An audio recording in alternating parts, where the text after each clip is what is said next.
Hi friends, आज मैं आपके लिए एक नई वीडियो लाया हूँ जिसमें हम जानेंगे कि वाकई जॉर्ज बुश की बेटी ने इस्लाम कबूल कर लिया है या नहीं। हमारे सामने बहुत सारे सवालात उठते हैं।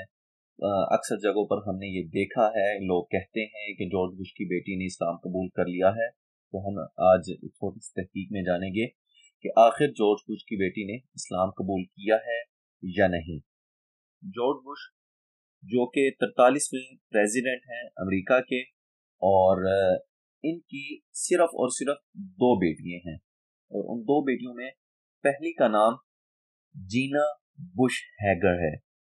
जीना बुश हैगर जो कि 25 नवंबर को पैदा हुई 1981 में, और अब ये एक अमेरिकन टीचर है, ऑथर भी है एंड जर्नलिस्ट भी है।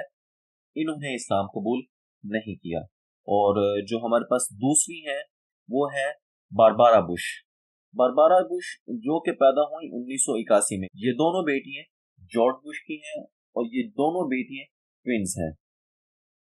तो ये बेटी भी फिलहाल हमें इंटरनेट पर सर्च करने से और मुख्तलिफ वेबसाइट को जानने से, और सबसे मुस्तनद वेबसाइट हमारे पास इस वक्त है विकीपीडिया है। विकीपीडिया पर सबसे पहले चेंजिंग हो जाती है। अगर इस हवाले से कोई अपडेट हो तो विकीपीडिया पर सबसे पहले चेंजिंग कर दी जाती है। जो वीडियो हमने देखी है फेसबुक पर, यूट्यूब पर, जिसमें बताया जाता है कि ये जॉर्ज बुश की बेटी है, इन्होंने इस्लाम कबूल किया है, तो वो बिल्कुल गलत है। वो जॉर्ज बुश की कोई बेटी नहीं है। तो इसलिए व्यूअर्स, ये सब झूठ है, आप इस पर यकीन मत कीजिए। जॉर्ज बुश की बेटी ने इस्लाम कबूल नहीं किया। हमारी और भी अच्छी अच्छी वीडियोस के लिए हमारे चैनल को सब्सक्राइब करें, लाइक करें और कमेंट करें। बहुत शुक्रिया।